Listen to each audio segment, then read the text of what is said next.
नमस्कार, मैं ईटीओ की स्टाफ हूँ, फीमेल ड्राइवर हूँ और यहाँ पे कम से कम स्टार्टिंग में जब ये ईटीओ कंपनी ने महिलाओं को हायर किया था, कम से कम इस हब पे 50 लेडीज़ें थी। धीरे धीरे ईटीओ ने अपने रूल्स रेगुलेशन चेंज करते करते उन्होंने ऐसा हाल कर दिया कि कई लेडीज़ें मजबूरन यहाँ से छोड़ के चली गईं।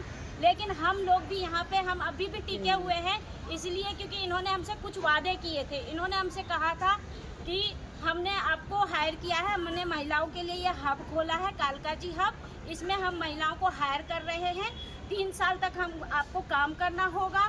500 पर डे का आप देंगे तो हम आपको मंथली 15,000 तनख्वाह देंगे और आपसे जितना काम होता है आप उस हिसाब से सीखते रहो, काम करते रहो। धीरे धीरे हम सीखते गए, इस पड़ाव पे बढ़ते गए कि एक दिन हम 500 रुपये कमा के इनको देने लगे और धीरे धीरे हमारी 15,000 तनख्वाह अच्छी खासी हो गई और जिससे हमारा रोजगार चलता है।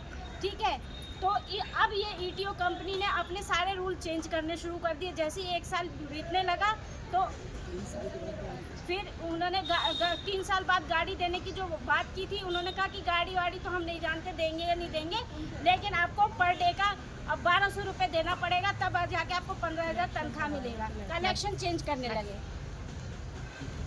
बोलो, कोई तो बोलो। हाँ, मेरा नाम सीता देवी है और ये कालका जी हब में सबसे पहले मैंने प्रचार करा था यहाँ पे और इन्होंने बोला था 500 रुपये दो, 15,000 रुपये सैलरी लो और ये बोल के इन्होंने सारी महिलाओं को भर्ती करवाया था। सबको यही बोला गया था। अब अचानक से ये बोलते हैं जे कि बस जिसको रेंट पे चलाना रेंट पे चलाओ, नहीं तो आप जॉब छोड़ दो, हम वापस। अच्छा, तो अब आप चाहते क्या हो? हम ये चाहते हैं जो हमारा हक है वो हमें मिले। जो हम 500 रुपये देते हैं, 15 को 50 सैलरी लेते हैं परमिट के साथ गाड़ी और परमिट के साथ हमें जो गाड़ी इन्होंने हमसे वादा किया था, उस वादे को ये पूरा करें। हमें महिलाओं का परमिट महिलाओं को दी जाए, महिलाओं का परमिट महिलाओं को दिया जाए, जो कि ईटीओ कंपनी को 2021 में मिले हुए हैं। महिलाओं को परमिट के साथ ये गाड़ियां देने का वादा किया था। तो प्लीज हमारी रिक्वेस्ट है सरकार से भी और बाकी जनता से भी कि हमें इस काम में हमारी हेल्प की जाए। तो चंदन जी, आपसे उन्होंने बोला क्या है? यही कि आप हमारे साथ 3 साल काम करो जुड़ के, हम आपको सैलरी के साथ साथ आपको हम गाड़ियां भी देंगे और मतलब आपका घर भी चलेगा बड़े अच्छे से। लेकिन अब वो कल जो यहाँ पे सरदार जी आए थे, उन्होंने साफ मना कर दिया कि इस डब्बे को लेके क्या करोगे। फिर ये डब्बा बनाया ही क्यों है कंपनी ने, अगर ये डब्बा है तो? इसलिए हमें एक गाड़ी दी जाए और परमिट के साथ दिया जाए। 3 साल होने वाले हैं लेडीज़ों को, तो ये लोग 3 साल होने से पहले ही, अभी 1-2 महीने में हमें 3 साल हो जाएंगे। 3 साल पहले ही, मतलब ये 3 साल पूरे होने से पहले ही आउट कर रहे हैं लेडीज़ों को। बोल रहे हैं कि हम लोग हब बंद कर रहे हैं, यहाँ पे ना लेडीज़ से चलवाएंगे ना जेंट्स से। जबकि सारी लेडीज़ों को निकाल दे, कुछ ही लेडीज़ बची हैं और सारे यहाँ पे जेंट्स भरे हुए हैं।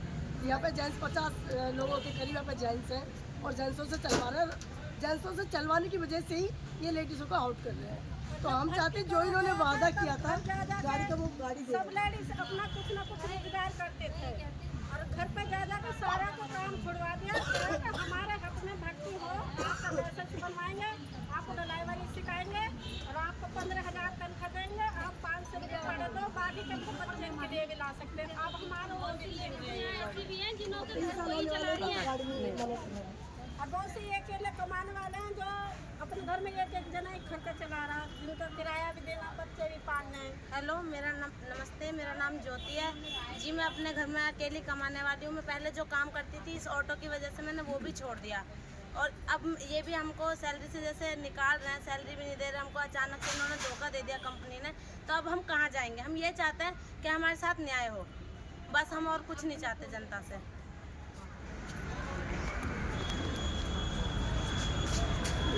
जो लोग भी काम कर रहे थे, जो लोग काम कर